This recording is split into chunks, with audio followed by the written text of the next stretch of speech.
Are you tired of struggling to make ends meet on a tight budget? Do you want to live a better life without breaking the bank? Well, you're in luck. In this video, I am going to show you how to use the powerful allocation method to make the most out of your limited income. Whether you're a college student, a single parent, or simply trying to save some money, this method can help you achieve your financial goals and live a more fulfilling life. So stay tuned and discover the secrets of living well on a low income. Before we start, make sure to smash that subscribe button and turn on the notifications bell to get notified when I upload a new video. This channel is all about building wealth while still employed and helping you maximize your earnings. So let's start by stating some facts on here so that we all understand the importance of budgeting and organizing the way we spend and save our money. According to the Federal Reserve, American household debt hit a record $14 trillion in the spring of 2021, which shows us that there are many people struggling with finding money, managing the money they find, and being strategic on where to put that money so that they can maximize their income. And that's exactly why I came up with the allocation method that I've been using since I graduated high school, and that now has built me wealth and has given me the freedom to live a debt-free life. That's why I am here today, to show what the method is and how to use it to your advantage. Let's break it down. The allocation method is a percentage-based plan that can be break down into the following. 50% of your income should be used to cover all of your expenses.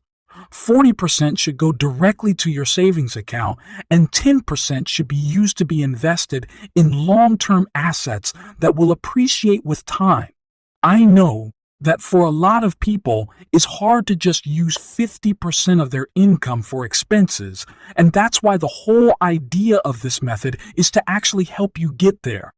Now, before you start thinking that there is no way for you to make this happen, I want you to ask this to yourself. These questions are important because that's the questions I asked myself when I had to pick and choose the things that were necessary and the things that were not, because I had a goal, and that was to be able to make my expenses 50% and not 75% like it was. I'll help you start with this. Let's say your phone bill right now is $90. I honestly think your phone bill should be no more than $50.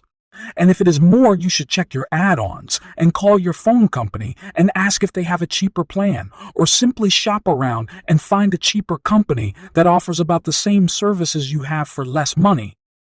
In my case, I stayed with my current company, but upgraded to a 4 lines for $100 a month and included some of my family members. I charge them $30 each, and all I have to pay is shitting dollars. So it is a win-win, since they have all of the unlimited options and great internet for just $30 a month, and trust me, they are very grateful for this. But just keep in mind that if you are going to do this, you have to make sure the people you choose actually pay and won't give you a hard time paying every month. As you can see, I was able to go from $90 to $10 a month. Now let's talk about your rent. I know that rent right now is very expensive and is hard to find affordable options in this market. However, if you are a single person and are looking for ways to save on your rent, you can either find a roommate or even use third parties like Airbnb to rent part of your place. You can also be a roommate in someone else's house to save on the cost. If you have a family, you can downgrade in space and look for places more affordable around you. Now, if you own a house and your mortgage is high, you can look for other ways to increase your budget, such as asking for a raise, getting a better job, or finding a side hustle that brings you a little bit of money monthly. This could be passive income. These are just a couple of ideas for you to try. Be open to new ideas and try to understand that in order to live better and have good outcomes, making sacrifices is not an option, is a need. Now let's talk about savings. Why 40%? Seems like a lot of money, doesn't it?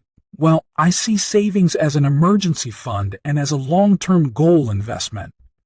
If your goal is to own a house or buy real estate to make a living from it, you need to have funds. You need to show the bank that you have money for a down payment. Or even if your goal is to pay for college, this is a very good way to not just have money, but to make it even a smarter move, make sure you find a high-yield interest rate bank. For example, my bank offers me a 4.75% annual interest as of today, in return for me to just deposit my money and leave it on there until I need it. This is Marcus by Goldman Sachs. I will leave a link in the description box in case you are interested in opening a free account with them and matching my interest rate. Now, 10% is for you to invest. If you are not familiarized with this term, investing means using your money to purchase assets such as stocks, bonds, real estate, or mutual funds with the aim of generating a profit or increasing wealth over time.